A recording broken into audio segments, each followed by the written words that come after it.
This is totally surprise for me. তো problem আসছে এত কটা দিন ধরে, এত মাস ধরে, মানে আমি ইনভেস্ট করে দিয়েছি, কিছু করার নেই, আমাকে কাজের জন্য করতেই হতো।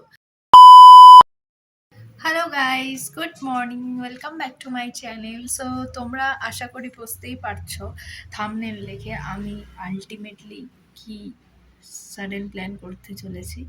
তো this is totally surprise for me and you also, right?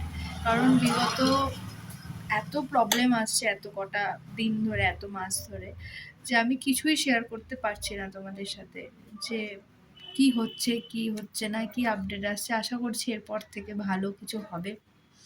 So চলো ভিডিওটা স্টার্ট করি। কোয়ালিটি খুব খারাপ আমি জানি, কারণ আমাকে মানে কিছু সময়ের মধ্যে একটা ফোন নর্মাল নিতেই হয়েছিল, মানে আমি ইনভেস্ট করে দিয়েছি, কিছু করার নেই, আমাকে কাজের জন্য করতেই হতো, যেখানে আমাকে কলিং করতে হয় আমার অফিসিয়াল কাজের জন্য, আমাকে করতেই হতো। বাই এনি চান্স আমি সাডেন যেটা পেয়েছি সেটাই তোমাদের মানে আর কি আমাকে পারচেস করতে হয়েছে। আর তোমাদের সাথে সেই ফোনেই আমি ভিডিওটা তুলে পোস্ট করছি, বাই মানে আমার যাতে একটা ভালো সময় আসছে, ভালো জিনিস নিতে পারছি, সেটা তোমাদের সাথে শেয়ার করবো, এটা তো কোনোদিন হতে পারে না, না? তো দেখা যাক ভিডিওটা কতটা কি সারপ্রাইজ হতে পারে, আদেও হবে কি না। আমি ভিডিওটা জানিও না যে সাকসেস হবে কি না, রেকর্ড করছি, কি পারবো, কি কালার পাবো বা পাবো না, হোয়াট এভার আমি জানি না। আমি ফাইনালি আমি আইফোন 17 নিতে যাচ্ছি ফাইনালি। তো আমি জানি না, এখন স্টোরে যাই, দেখা যাক, যদি ভালো হয় ভিডিওটা পুরোটা আপলোড করবো, যদি না হয় স্কিপ করে দেবো। তো পাশে থাকো, সাপোর্ট করো, দেখা হচ্ছে আবার। তো আমি বললাম যেটা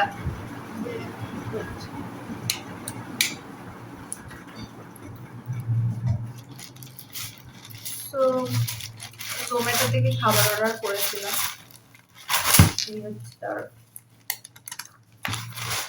তো খাবার এসে গেছে, খেয়ে দিয়ে যাবো যাবো যাবো তো করছি, মোটামুটি 3 ঘন্টা 4 ঘন্টা হয়ে গেছে। আমি আজকে আমার কি বলবো, কাজটাও ভোগে চলে গেল, টাইমটাও ওয়েস্ট হচ্ছে। আই নো, কিছুই জানি না কি হবে, আদৌ যাবো কিনা, আদৌ আমার ব্লগটা আপলোড হবে কিনা, আদৌ আমার জিনিসটা আসছে, কোনোটাই জানি না কি হবে। তো যাই হোক, খাবারটা খেয়ে ঘুমিয়ে পড়বো, তারপর যা হবে হবে, না হবে না হবে। একটা জিনিস না, থাকতে থাকতে শিখে গেছি, মানে থাকতে থাকতে বা জীবনে পরিস্থিতি ফেস করতে করতে শিখে গেছি, কি বলতো, যে তোমার সাথে যেটা যখন হওয়ার ঠিক তখনই হবে। তুমি চাইলেও কিছু হবে না, না চাইলেও কিছু হবে, তুমি তার জন্য হাজার এফোর্ট দিয়ে দাও, নাথিং। তো আরেকটা জিনিস আমি দেখেছিলাম একটা ভিডিওতে, সেটা তোমাদের সাথে শেয়ার করছি। ফুড ফুড স্টোরি, মানে ফুডের ওপর একটাই, তার উপর একটা স্টোরি। কি ছিল, যে একটা মেয়ে সেই ভিডিওটায় বলছে যে যে কোনো আমরা একটা ফল খাই, সবাই ফল খাই বা খাবার খাই, এই যে আমি একটা খাবার খাচ্ছি, এই যে এটা হচ্ছে সরি ওদেরকে দেখাই, এইটা হচ্ছে থালি।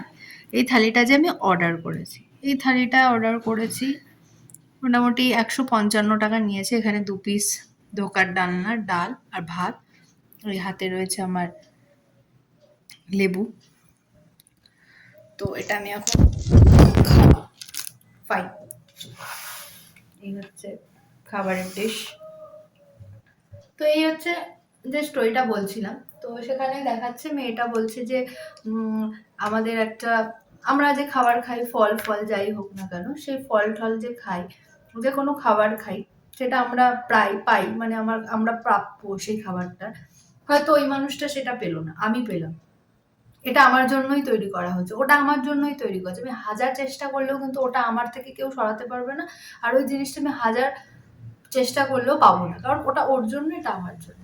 তো আর এই খাবারটা আমার জন্য, তাই আমি সব সময় ঠাকুরকে নমস্কার করে খাই, একটুখানি ভাত অন্ন দিয়ে খাই ভূমিষ্ঠ দেবতাকে, তাতে কি হয়, তারাও সন্তুষ্ট থাকুক, আমিও সন্তুষ্ট থাকুক।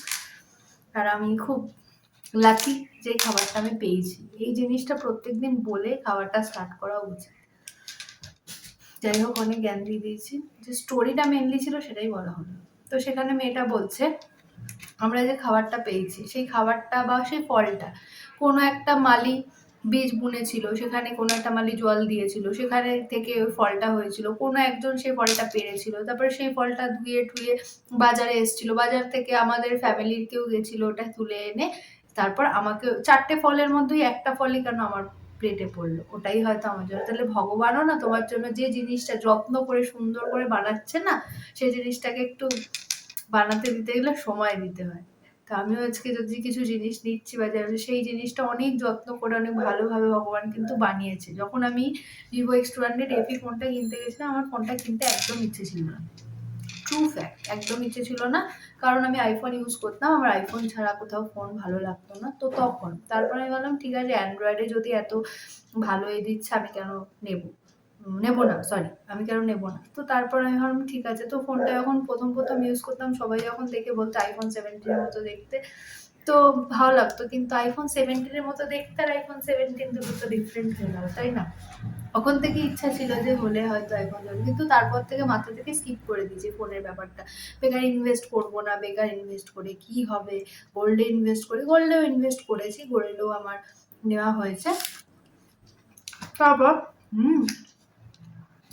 ভালো খেতে গোল্ডে ইনভেস্ট করেছি। তারপর থেকে আমি আর কিছু না, হঠাৎ করে ফোনটা না আমার খারাপ হয়ে যায়, আমি ইন্স্যুরেন্স করাতেও চাইনি, ঠিক আছে, ইন্স্যুরেন্স করাতেও চাইনি, বাই এনি চান্স ইন্স্যুরেন্স করাতে হয়েছে। সামওয়ান আমাকে কেউ সাজেস্ট করেছিল, ইন্স্যুরেন্স করেছিলাম। তো সেই ইন্স্যুরেন্সের টাকাটা আমার কাজে লেগে গেল কি না, আমার কোনোভাবে ফোনের কর্নার থেকে জল ঢুকে গেছিল, নাকি কি হয়েছিল আমি জানি না, হাত থেকেও পড়ে ফেটে যেতে পারে, কিন্তু আমার হাত থেকে ন্যাচারালি ফোন পড়ে না।